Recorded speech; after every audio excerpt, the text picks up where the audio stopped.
Good morning. This is so good. It is our call to love. In January 2007, President Bush invited Shannon Hickey, founder of Michael's Message, to attend his State of the Union address. At the age of 11, Shannon started a nonprofit organization to further the legacy of her favorite priest, Father Michael Judge, the Franciscan chaplain for the New York Fire Department, who was killed on September 11, 2001, when debris from the World Trade Center hit him. Michael's Message is dedicated to continuing the work of Father Judge by meeting the needs of the homeless and sharing his message of unconditional love. Michael's Message began in January 2002 when Shannon marked the 11th anniversary of her life-saving liver transplant as a baby. Instead of gifts, she asked for socks for the homeless.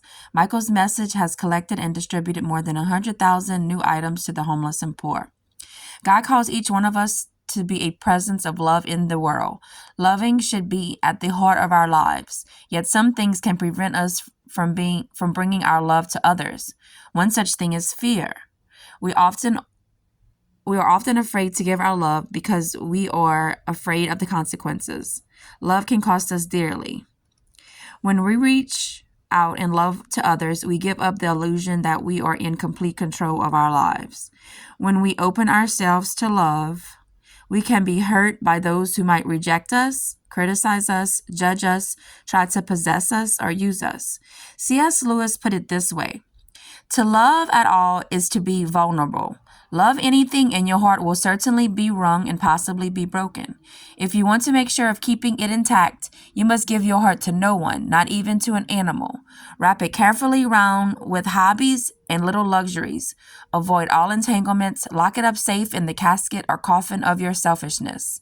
In that casket, safe, dark, motionless, airless, it will not be broken. It will become unbreakable, unpenetrable, irredeemable.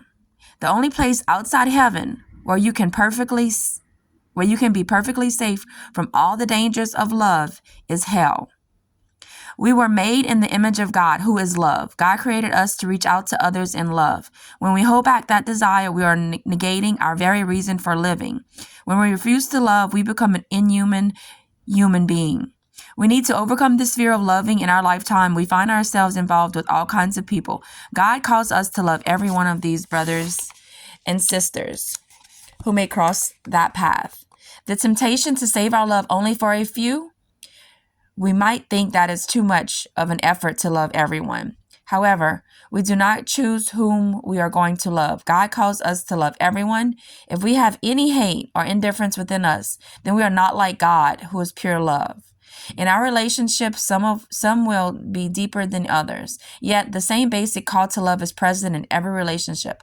Love exists inside us, not somewhere out there. We need to expand the circle of our love so that it excludes no one. In other words, we need to love as Jesus loved. He loved all and forgave all. As St. Paul says, love bears all things, believes all things, hopes all things, endures all things, and love never ends.